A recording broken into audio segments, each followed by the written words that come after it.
Ngayon lang mangyayari ito, Jomcar 25 maraming pasabog ang magaganap dahil masusurpresa si Jomar pag nakita niya si Carla.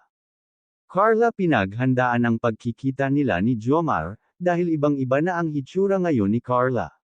Bago ko ipagpatuloy ang maiksing reaction video na ito, hiling ko lang na patapusin ang panunood nito para malaman ang nilalaman nito, at kung bago ka pa lang sa munting channel na ito, paki-subscribe para lagi kang updated sa video ng mga kalingap.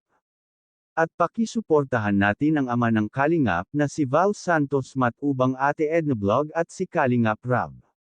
Isang mapagpalang araw sa inyong lahat mga kalingap, at shout out nga pala sa patuloy na sumusuporta sa aking YouTube channel, lalong-lalo na sa mga viewers natin na walang sawang nanunood at sumusuporta. Salamat. Dahil nga isang linggo na hindi nagkita si Jomar at Carla, ay masusurpresa si Jomar sa bagong hitsura ni Carla. Dahil itong si Carla ay lalong gumanda, kaya tiyak na maninibago si Jomar dahil mas lalong gumanda ngayon ang dalaga.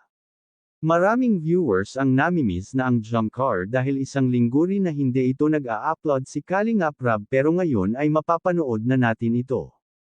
Tiyak na maraming viewers ang naghihintay at handang kiligin dahil mas naninibago tayo sa Jomcar na ipapalabas dahil magle-level up ang mapapanood natin.